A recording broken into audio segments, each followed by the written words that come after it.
Good afternoon. I'd like to welcome you to our webinar today, Advanced Security, hosted by the City of Los Angeles Department of Cannabis Regulation. My name is Angela Baca, and I am the Director of Academics at Oaksterdam University, the original and longest running training for the cannabis industry in the world. I'm excited to be your moderator today. We're here because the Department of Cannabis Regulation has provided the Business Licensing and Compliance Assistance, or BLC program, to assist equity entrepreneurs in the city of Los Angeles with obtaining a commercial cannabis license and operating a successful cannabis business.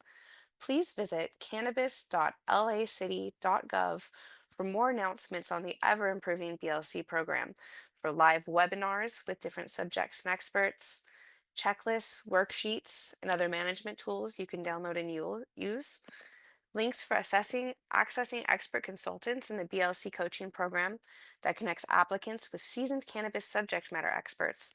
And we're dropping a link in the chat to that now so you can sign up for those coaching services. We also offer self-directed online education on important topics related to running a successful cannabis business through the BLC's Learning Management System, which is usually referred to as the LMS. As part of the city's social equity program, DCR has launched this BLC LMS portal where you can access recorded webinars, online courses, and digital resources made especially for social equity applicants and licensees.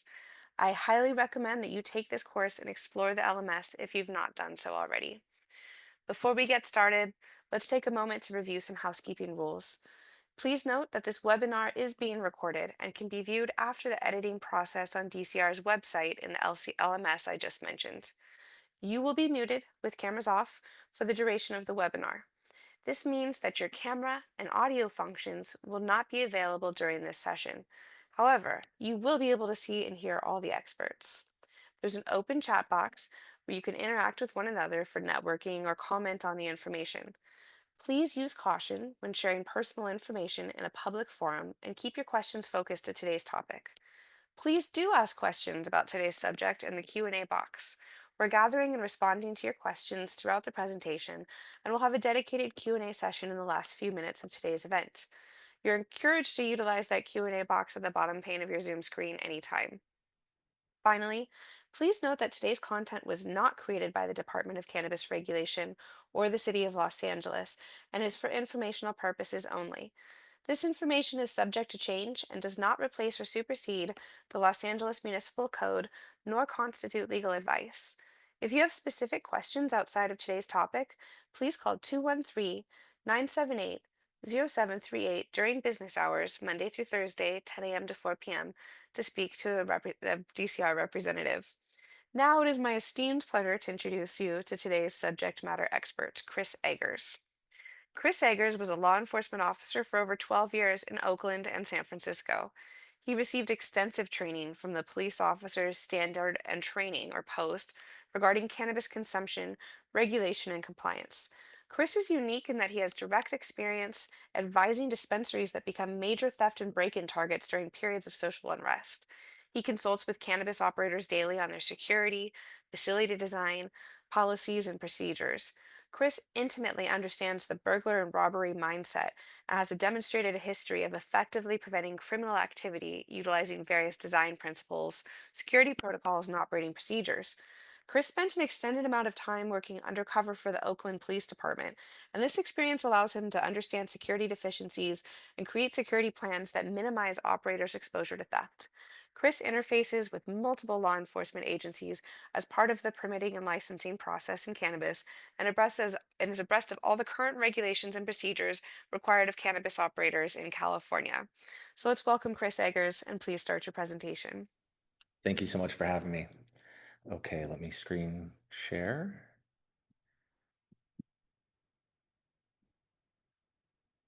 So the overview today, what we're going to cover are incident risks and liabilities, responding to an incident, roles and limitations of security guards, and this is focused mainly for storefronts, technology upgrades, and different and various business protections. So incident risks and liabilities, and this is paramount to protecting your business. Very, very important to understand that meeting the minimum requirements does not limit your ability to be victim of some sort of incident or risk. There are state standards, there are local standards, and there are insurance standards that we will talk about on this webinar. But meeting those requirements should not be considered total security, and we'll discuss that further. Burglaries and robberies are unfortunately common, not only in this industry, but in many and all industries. And you need to protect your people and your business. Um, we're going to also ask you, do you have a risk management program? A combination of insurance policies, coverages, risks, mitigation strategies, all of which you can put in place to protect your people first and foremost, and then your business, of course, including product, cash, anything else of value. So first, let's talk about what types of incidents are we seeing right now. And this is all across the board in many industries, especially our industry, in every area, but especially large cities alike, small as well. Opportunistic thieves are targeting cannabis businesses when law enforcement resources are stretched thin. This is not a new strategy that offenders take, but one that is commonly seen in our industry. Unfortunately, right now, I think for quite some time, really, we're going to see a reduction in all first responder resources. You can just look at municipalities hiring and look at job openings to see that. And so when caravans of multiple vehicles and dozens of offenders, target commercial facilities of all license types, they're after the cash and they're also after product. In our experience, we've seen offenders go after product first and cash second, but that's not a hard rule. Retail is the most visible target that is seen in our industry. It's one that obviously we want to talk about, showcase, put our, obviously the address be easy to find, so offenders know exactly where retail locations are. Everyone is at risk though, and there is no pattern to who gets hit or targeted and who does not. Oftentimes we see inside jobs and things of that nature, but generally, as a rule of thumb, there's all across the board, no rhyme or reason who's going to be targeted when and by whom. On the screen here, you can see just a few recent articles and headlines related to robberies and targeted attacks against cannabis businesses. We're not trying to scare anybody here, but I think it's important that we understand the playing field that we're in, the risks that are associated with it, and then how to mitigate those risks and lower the probability that you will be affected by crime in this industry. So business risks and security incidences, right? What can happen? Let's briefly touch on all of these, but human injury or death can and has occurred. Human safety is paramount, period. You're going to hear us say that a lot, but product and cash to whatever degree is replaceable, right? But human life is not. And that's why we have different policies and strategies in place to help mitigate and minimize that risk. But loss of cash and product, it's beyond, there's also a level of time associated with this, right? So now put on your business hat and you're a business owner and you sustain some sort of loss. It's not just the loss of, the product or the cash. It's also damage to the property and the time that that's going to take to get your business back up and running order. Very limited insurance recoveries in the industry. That's no secret to anybody. But one thing that we have seen continuously, even with seasoned operators, is a disconnect to what is required of them with respect to security versus what does the insurance policy say versus what does state and local regulations say. So just so you hear me say it, I'm going to say this a couple times, but there's obviously state regulations laid out by the DCC. The DCR on the city level has their own level of requirements and rules to follow, but so does your insurance policy, and those are not as easily found as the other two. So very important to note. Obviously, license violations can occur. Open business up to inspections from regulators and insurance company. Civil litigation, we're going to briefly talk about on the next slide, is a concern in the industry that is not discussed as openly or commonly as we see it from our side. but there are various civil liabilities. Here are the top two that we hear about commonly. So, premise liability. It's when someone becomes injured at your business site because you failed to maintain safe conditions. It's a very broad statement. And then negligent security is when someone becomes injured at your business site due to criminal activity that you failed to adequately protect against. So there are civil attorneys out there that are looking to sue all business types, but our industry is not immune to that either. So there are risks beyond burglary, robbery. Civil litigation is unfortunately common in our industry as well, every industry. Um, and then let's briefly talk about some common security myths that we see.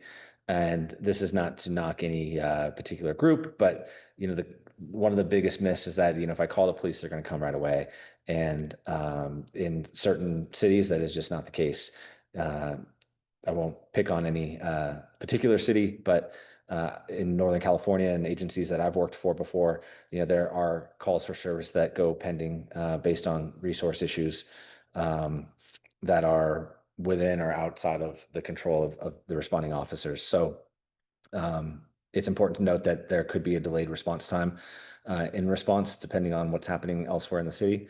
Um, Another misconception is that just more guards offer better protection. Every site has a unique risk profile. Guards, technology, there's no one solution that you can just throw at a problem and it will go away. Insurance will always cover my losses is another myth. Again, in order for that to happen, you need to be covered for that loss and you need to be compliant fully with that insurance policy. You won't get hit if you do everything right is another big myth. And, I get it. Security can be expensive. It is a requirement. And every business has their own unique risk profile. You could do everything perfectly and still be targeted randomly by offenders. And, whether they actually get in or make entry or steal or actually leave with any sort of product um, sometimes doesn't matter. Damage can be incredibly costly as well.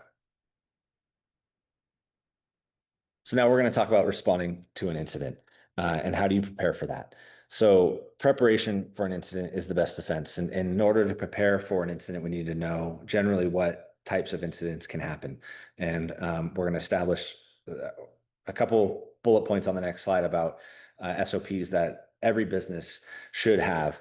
But again, every business is unique and your risk profile is unique to your own business. But human safety is paramount during any kind of incident. No amount of money or products are worth injury or unfortunately even death that we've seen in again multiple industries. Not to pick on cannabis, but in cannabis as well.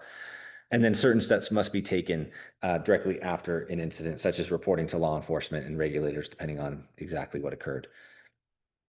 So let's talk about establishing SOPs. And for the purpose of this webinar, standard operating procedures is what SOPs stands for. And probably the most effective preventative measure is to have SOPs for opening and closing your store. A task that is, we can start there, right? A task that is going to happen every single day, essentially, whether it's your storefront or a cultivation or, a delivery business or manufacturing. A human body is going to open and close that business every day that it's operational. So starting there is a great point, great starting point to make sure that you have those standard operating procedures in place. And the reason for that is you want consistency. You want to be able to identify when something is not right in a very timely manner. And then you also, as your business grows, want to be able to hand those tasks off to other individuals and have them be able to follow a procedure exactly how you want it to be done without you having to be there. And that's with respect to security generally for the purposes of this webinar. Make sure that your security systems are based on a plan designed and functioning properly. That is, not only a requirement, but common sense as well, right? That money invested into security systems should be operating or need to be operating as intended.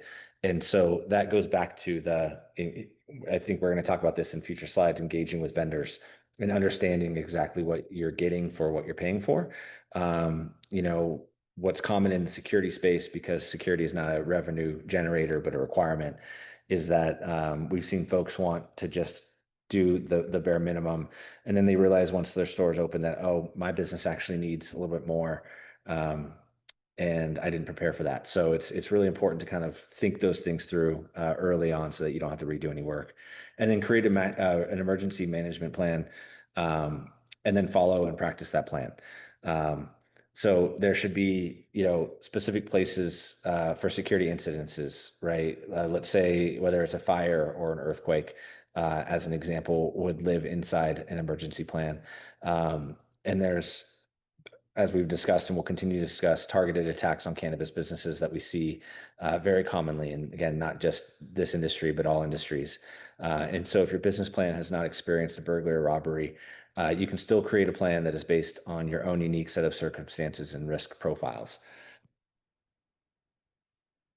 So reacting in the moment, regardless of what's happening, this is easier said than done, but staying calm and remember that human safety is paramount.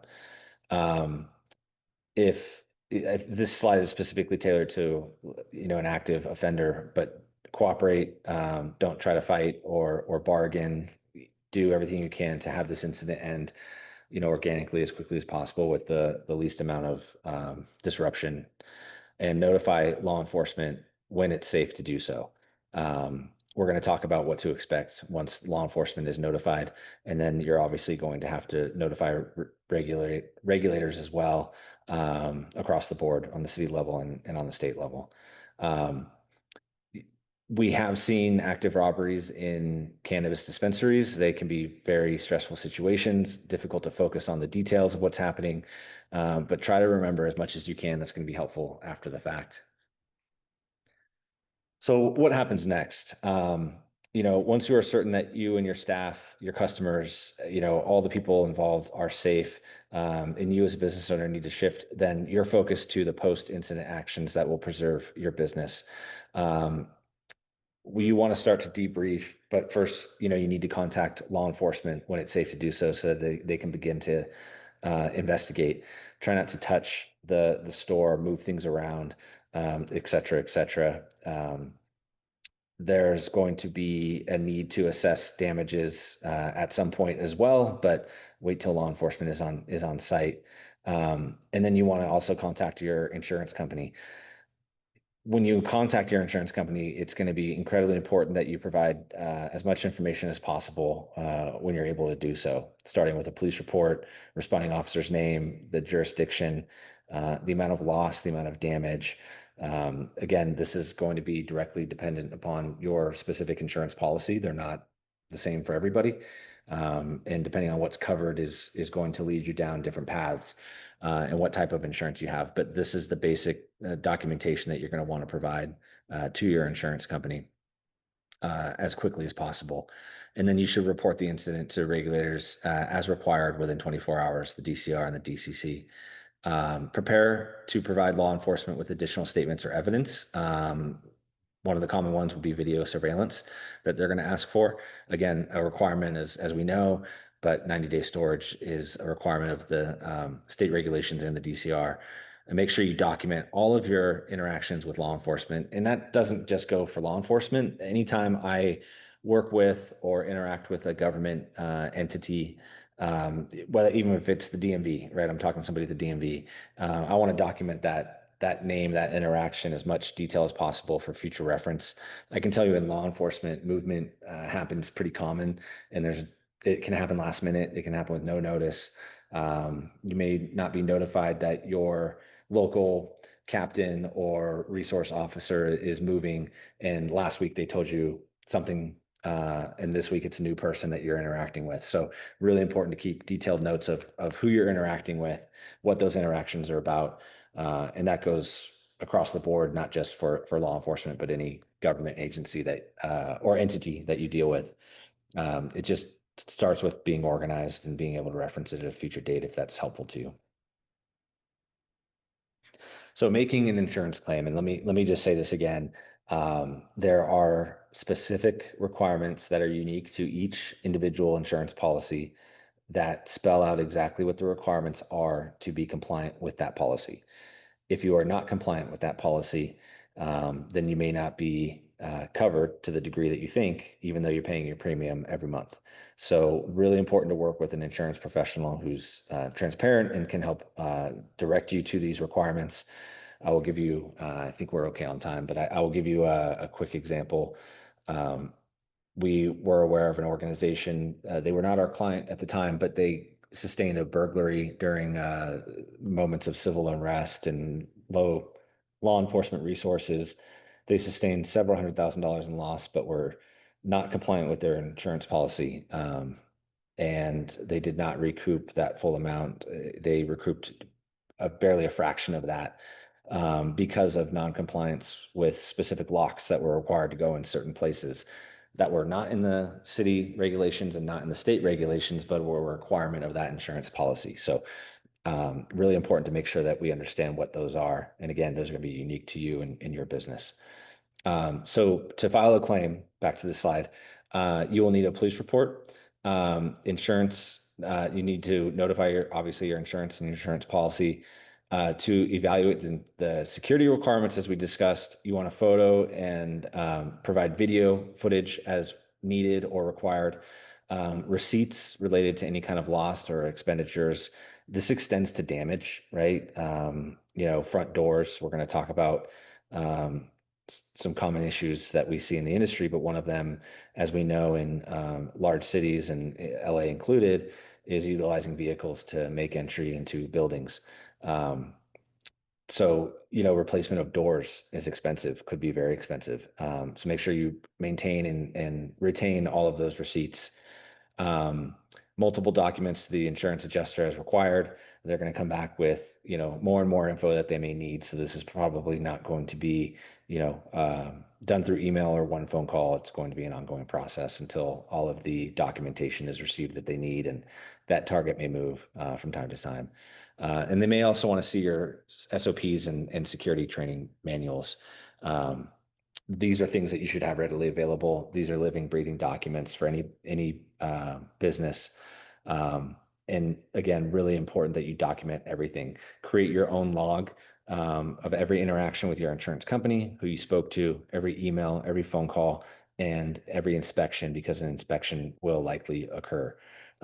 Record every request for information, who's asking for it, just again for your own records, because people move. Some departments in the private sector, there's big conglomerate insurance companies, and one division might not be speaking directly to the other division. So you may be playing telephone to some degree, and really important to maintain your organization and have all of your records handy. You don't know what they're going to ask for exactly, but should you need to produce receipts, records, video, SOPs, they should be readily available. And that will make the claim process so much smoother. And then what happens after that? Okay, so you've had an incident, you are being asked to provide all this documentation. There's some sort of claim investigation that's going to occur. What does that look like? So the insurance company will conduct a thorough investigation before releasing any money to you, even though you're paying your premium every month. During this investigation, the insurance company will likely ask for, like we said, documents, any other type of records that they may seem or that they may deem to be a requirement of their investigation, which is independent of a law enforcement investigation. It is very common to receive site visits from an inspector. What they're looking for, again, is compliance with your insurance policy. Just to be very clear with you, that's their job. And that's the purpose of somebody coming out to your site, is to ensure compliance with the policy. So, opening your business and the stage that you're in now, if you don't have a business or you're just in the planning phase right now, is a great time to really understand, what is required of you. So this is one note that I would take is, ask my insurance provider what my security requirements are specifically. There's going to be additional requirements depending on the type of license you have. There may be odor requirements if you're a cultivation, et cetera, et cetera. So unique to each business, but they are out there, and it's important to note that. It's possible that you may be asked to describe exactly what security equipment that you have installed, which should live, in your records, easily accessible, invoices and quotes from your security provider or whoever did that install. Some folks are buying their own equipment and then having somebody else install it. So that's, two different invoices, right? One for labor, one for equipment, but just keep everything as a general rule of thumb. Now we're going to talk about guards, the limitation, the roles of guards. This is specific to retail, some retail locations as well, because retail in cannabis requires to have security on site. We're going to talk about training experience, managing multiple tasks, unrealistic expectations, and pricing. The guard industry has a lot of misconceptions to it. There is a big push to hire law enforcement officers right now. They're handing out massive sign-on bonuses. Academies are essentially empty, not being filled to capacity, like in years past.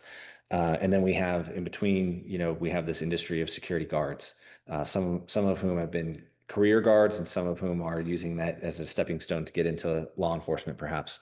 But there's a lot of misconceptions about guards. It's an industry. I say this incredibly respectfully, but that does not have a ton of barriers to entry. The BSIS is the Bureau of Security and Investigative Services, is the governing body of the security guard industry. And you could see on the website the requirements to become a guard. There are not a ton of barriers to entry. And so because of that, you get a whole gamut of and a whole spectrum of guards.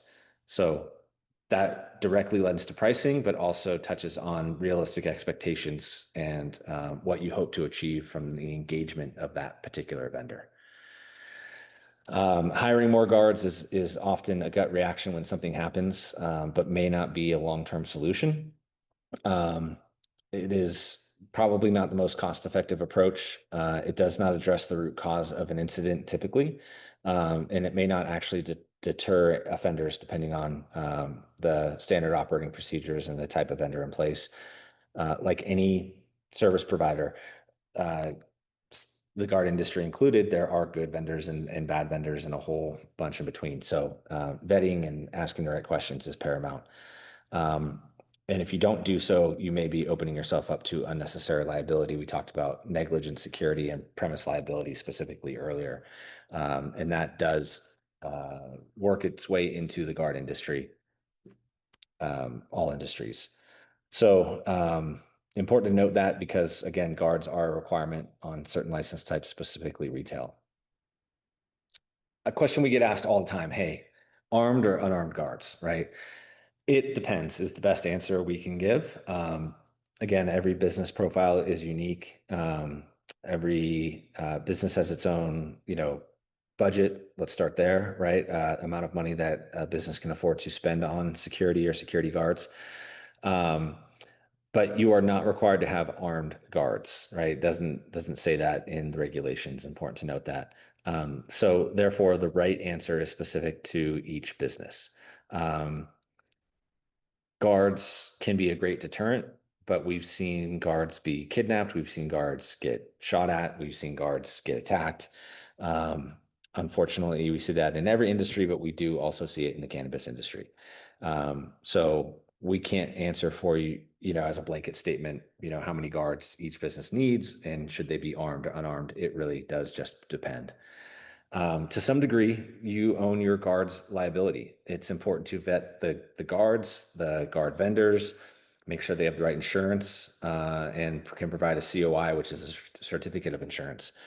Um, this is not to knock on the guard industry. This is just to be transparent about what happens in the guard industry. It is common for um, vendors that are not quite above board, to be polite, are hiring guards that are not licensed to be guards, not licensed to carry firearms. It's incredibly common. We've spoken to about this at the state level, and it is incredibly common. So really important to vet your guards, make sure you know who's working your post, make sure that they have the right credentials, and that starts with the guard vendor that you engage with. It can be a very unsophisticated industry, so finding good vendors hopefully is not that hard to find for you. You want to verify the credentials of every single guard that works on your premises. Okay, now we're going to talk about technology. different upgrades. Technology is constantly moving and changing. We hear AI a lot. We hear a lot about drones. We hear a lot about technology in the hands of law enforcement. So is it worth it, right?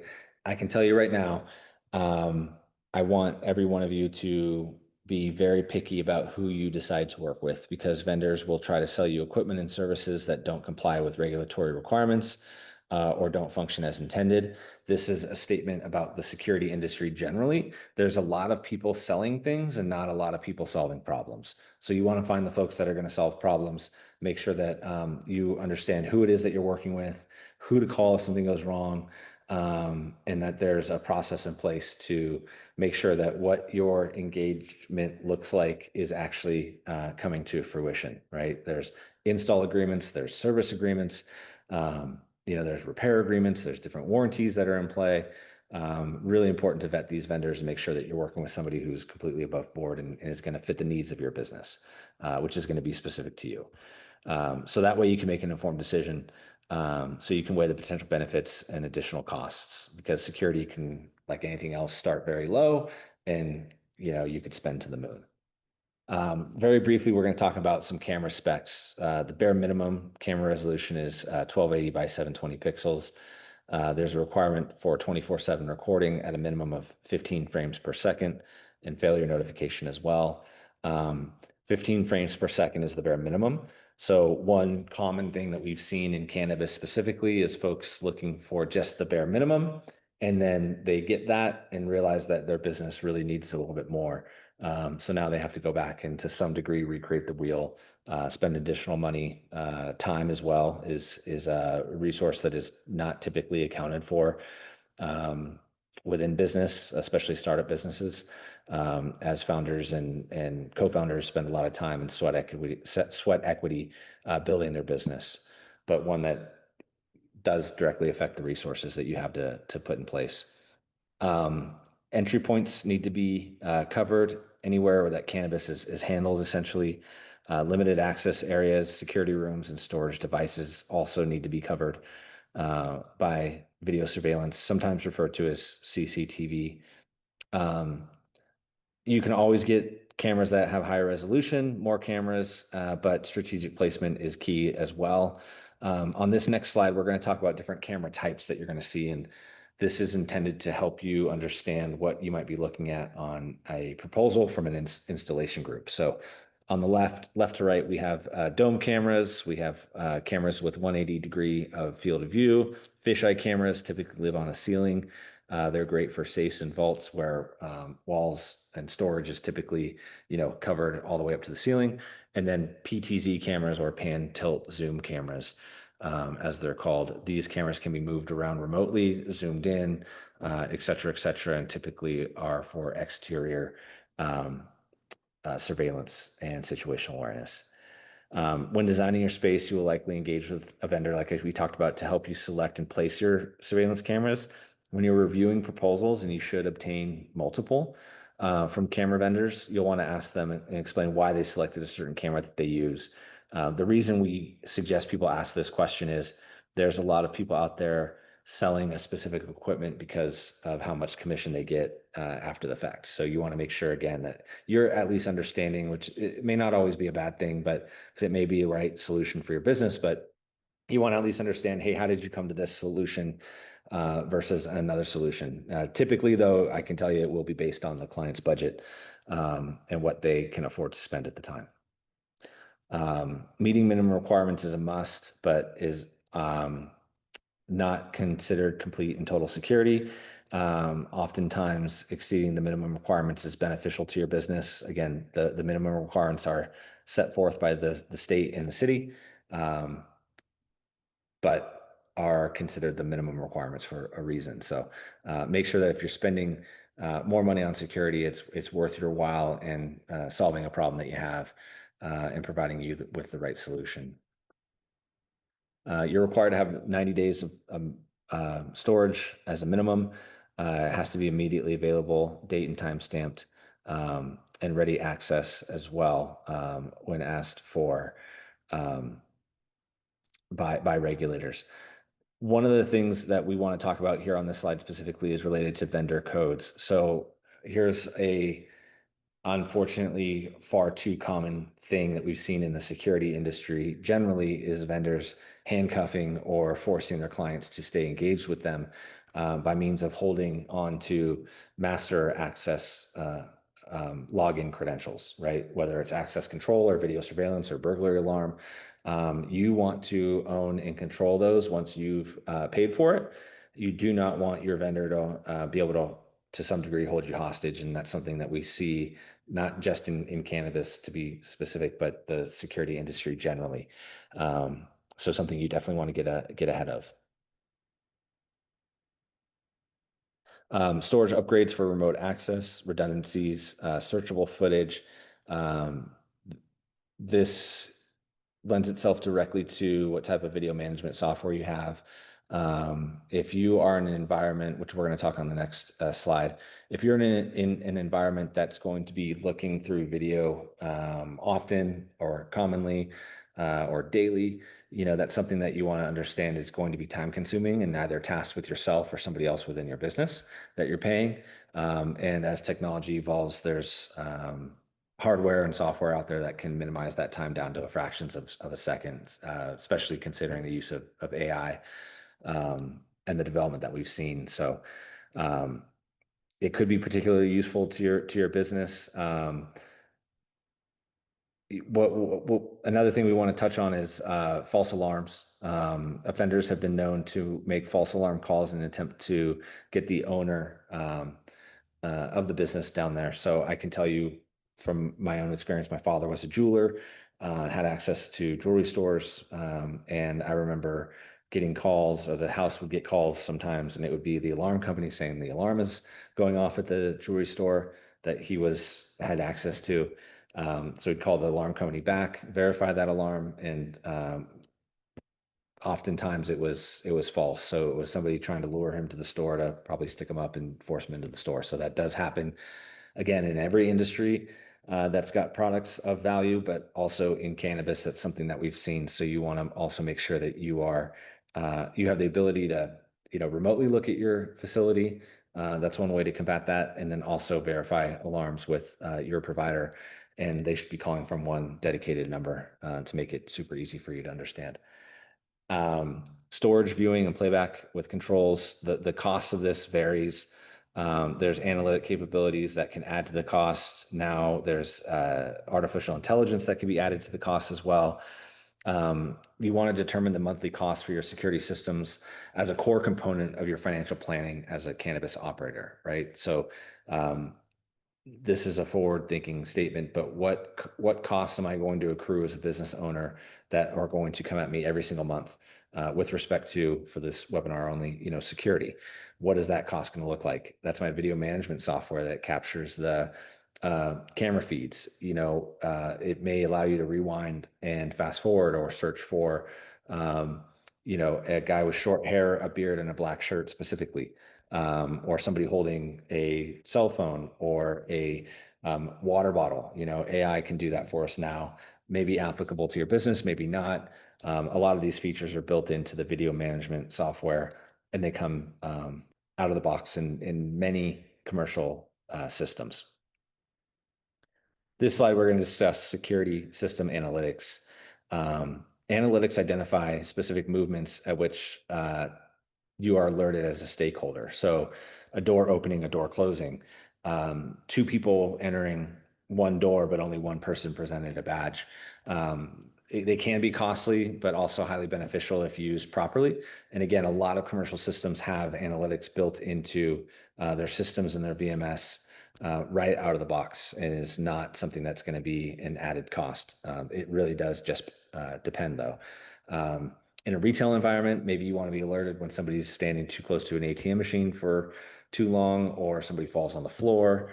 Again, with the development of AI continuing every day, the things that we can detect on our sites is pretty incredible.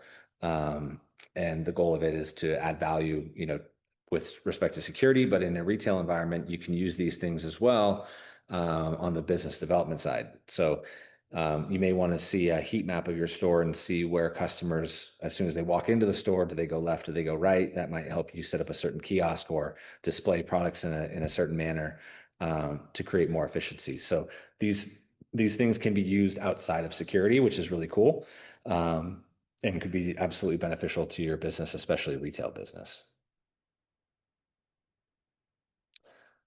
We're going to go into now business protections.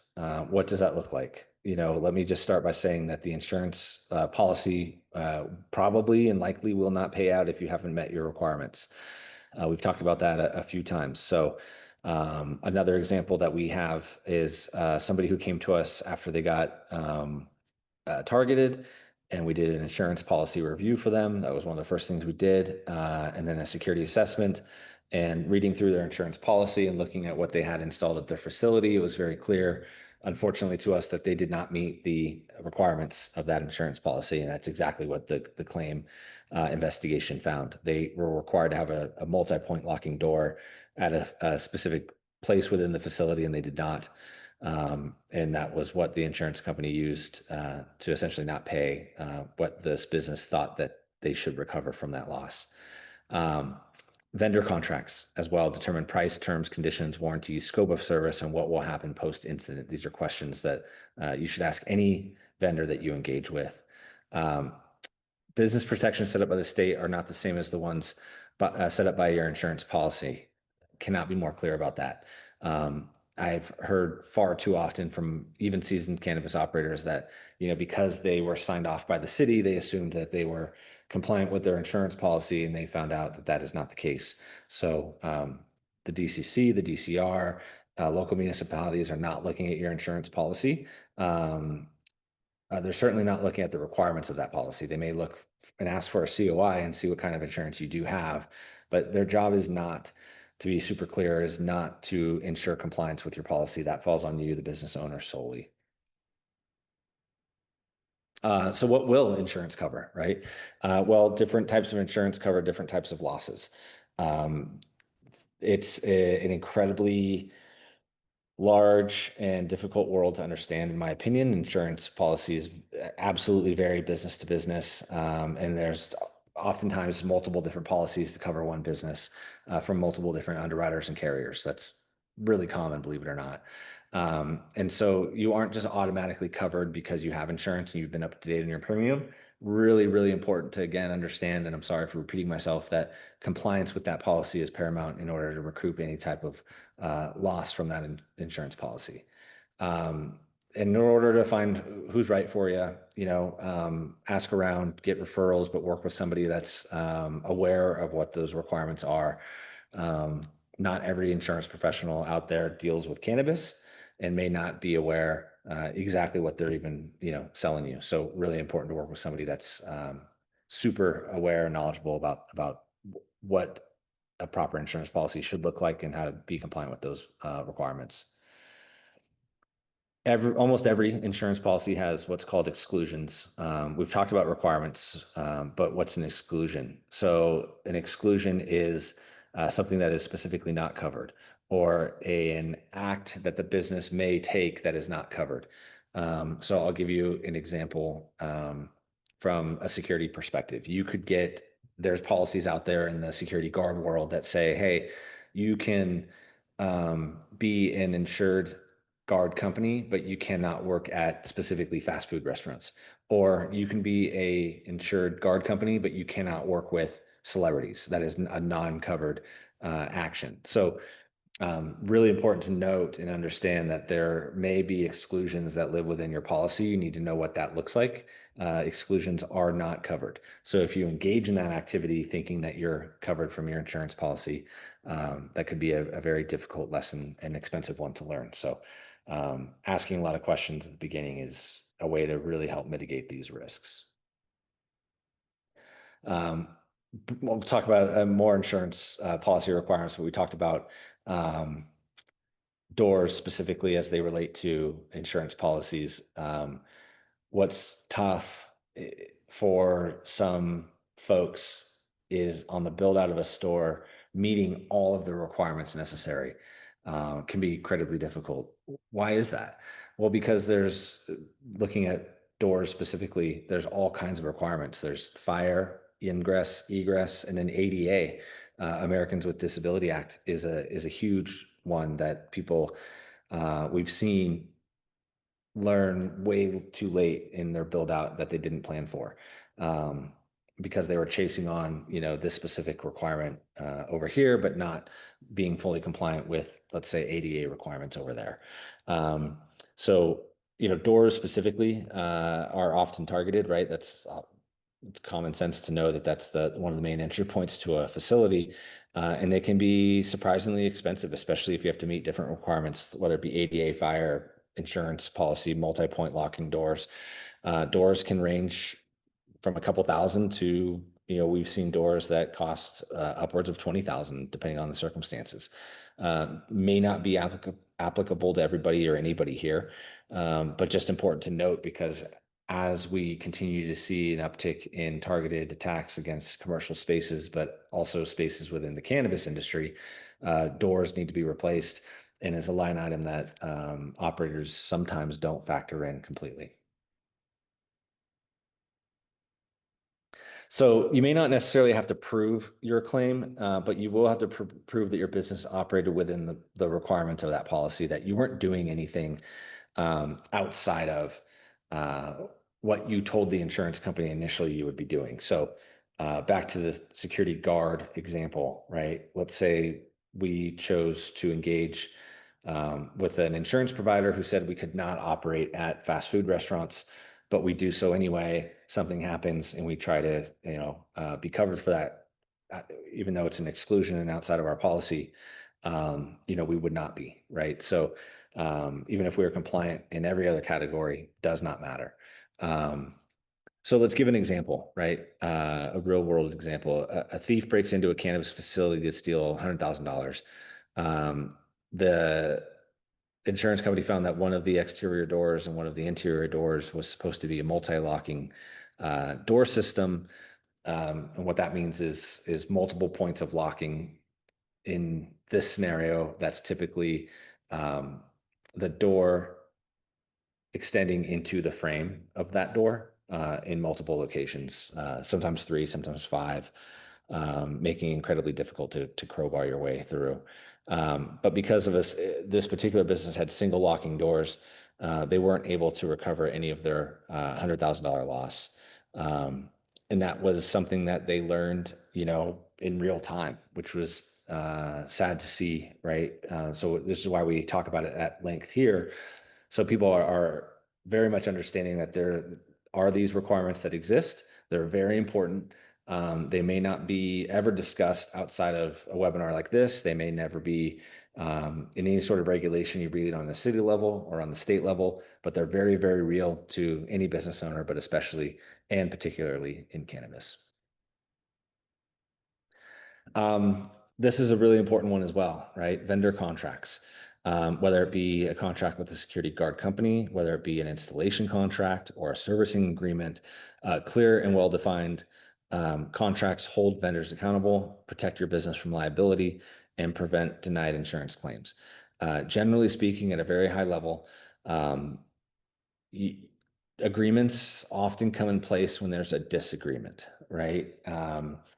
And you want to make sure that your contracts are very well defined. And again, you understand what scope you are to receive, and the vendor understands what scope they are to provide.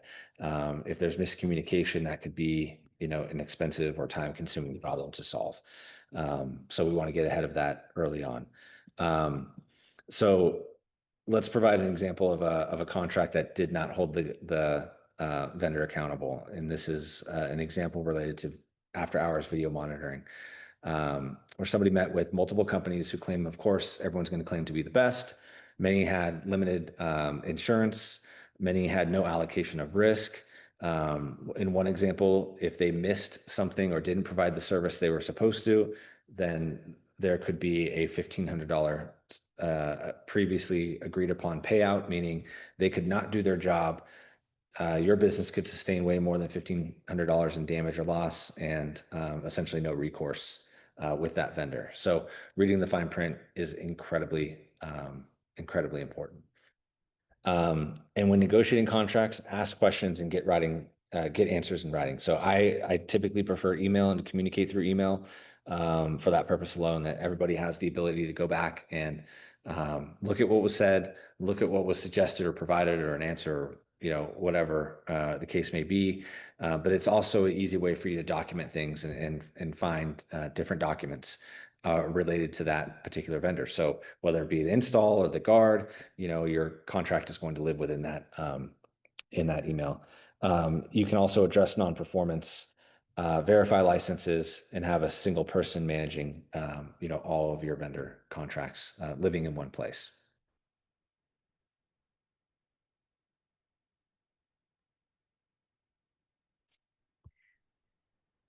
Thank you, Chris. We've got a couple minutes for some questions here. There's been some questions in the chat that are really concerns about security coverage, especially operators in high crime areas. Can you speak to how operators can still get coverage even after they've been dropped from a claim without specifically endorsing any companies? Yes, I would say telling your story, right? People, if we're talking about insurance specifically, underwriters are more likely to extend coverage to something they understand versus something they don't understand. And one of the first things that they're going to do is look at your address. So we talked about being in potentially a high crime area. They're going to look up that address, see that. So telling your story and there's things that you can do that cost you no money, right? Developing proper SOPs can be an incredible use of time and resources that don't cost a lot of money versus, some high level install or, multiple guards around the clock. So your specific facts and circumstances will vary. But understand that those not directly involved in your business will need to know what steps you're taking to best secure your people and your product. And so you went earlier in the presentation, you had showed a bunch of headlines from break-ins in dispensaries in Los Angeles specifically, and we know that these have gotten a little bit more creative, like cars being driven into the front of the dispensary. Can you speak to what a caravan robbery is, and if there's any way operators can prepare themselves for that? Right. So multiple cars operating in tandem. We see that commonly. We see, 4, 5, 6, 7 cars full of people. We often see them armed with firearms, going and overpowering, one single armed or unarmed guard. And they are typically doing this when law enforcement response is going to be slow, and going to work on, the front door, the back door. We've seen, to your point, vehicles used to make entry. We've seen power tools. The days of I think they used to call it like the cat burglar in the back with one cry bar, hiding in the shadows is sort of way beyond and past us.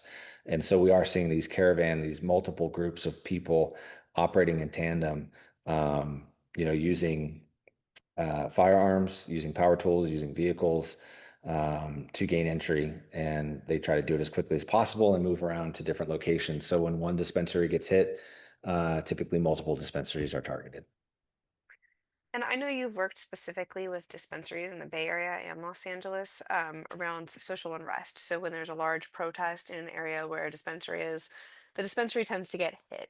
Is there anything that dispensary operators can do to, protect their employees, protect their customers, and of course protect their inventory? Yeah, I think it's just the first thing I would say. I think this can extend to most operators, right? Is just to be aware that that's a real threat that exists, whether it's a peaceful protest or demonstration or gathering or not. There are offenders out there that will utilize mass people gathering in one place to go and do a bad thing. Um, and so just being aware of that. Another thing that can be done is information sharing within the community. That be careful because obviously inside jobs can happen. We see that in a retail setting across the board, but also in cannabis as well, specifically.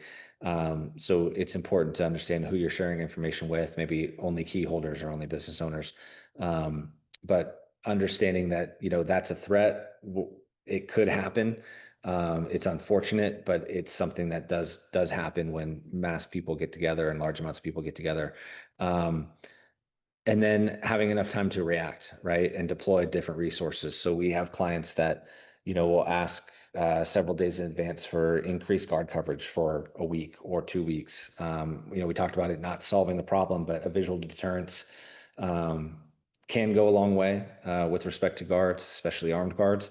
Um, and unarmed as well, depending on the environment. But having enough time to react, it would be difficult to say, do this one thing when that happens because every business is unique and has, of course, a different set of budget and resources that oftentimes in the security space is a very big factor in how decisions get made.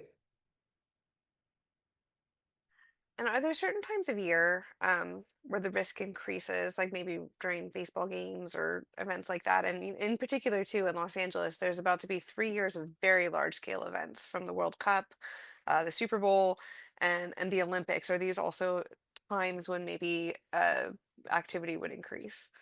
So yes and no, right? So it does happen because resources are directed to one particular place typically.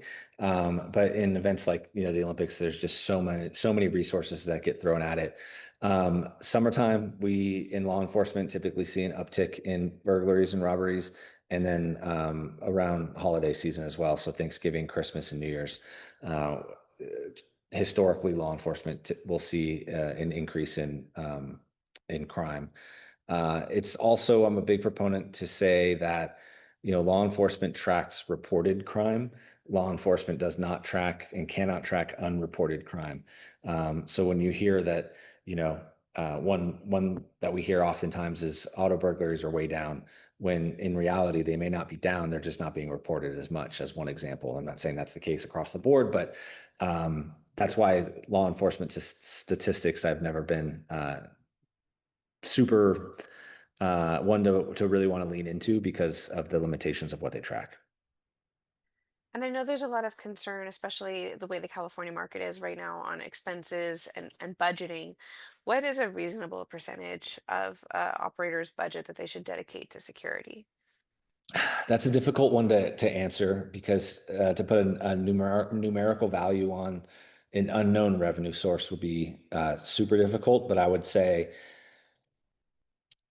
the bare minimum requirements exist for a reason to achieve compliance.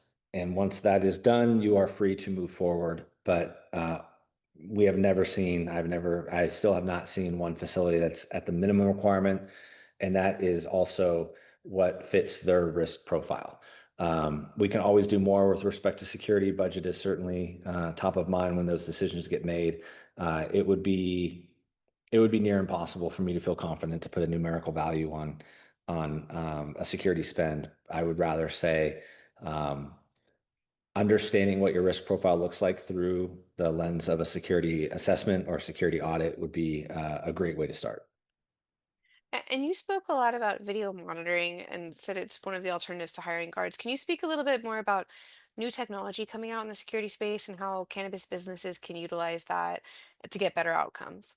Absolutely. So, video monitoring is essentially a third party vendor, right, that has a security operations center that can watch and monitor specific cameras at your facility. That can happen as a blanket statement, and that can also happen when certain analytics or rules get broken. So somebody is standing close to a door for too long, or somebody crosses this line in the sand, for example. Agents can then utilize IP speakers on site to voice down to offenders and then hit the call tree, typically calling law enforcement first. With with correctly done proactive video monitoring, we have seen a drastic reduction in response times, meaning cops are coming a lot quicker than a traditional alarm call. In a traditional alarm call, that is typically the lowest call of service. It's of the three levels of calls for service in law enforcement, it's the lowest one. Um, Video monitoring provides a better response time because information can be shared live to dispatch and responding officers. The caveat there and the asterisk that I put behind that statement is there's a lot of groups out there that are selling video verification, meaning an alarm gets triggered or an alarm call goes off, then the monitoring center will verify that alarm. But if it's a true alarm or a true breach or a true break-in, Now you're already behind the eight ball because the bad thing has happened, and now we're just verifying it with video versus true proactive video monitoring. Voicing down and calling the cops when the offenders are still on the outside of the building. Thank you so much, Chris. And thank you everyone for attending today's informative webinar, which was offered by the City of Los Angeles Department of Cannabis Regulation's Social Equity Program. This webinar recording will soon be available on DCR's website at cannabis.lacity.org. If you have any questions on accessing your LMS account, please email dcr.sep@lacity.org. You can still get a professional business coach. This is a consultant dedicated to helping your business succeed. I do believe Chris is coaching, if you would like to ask him for any support. The next webinar is Tuesday, July 15th, 2025, entitled Marketing Smarter with Mandy Tingler. I'm Angela Baca. We're grateful today for your time and attention. Thank you again for joining us. Have a wonderful day.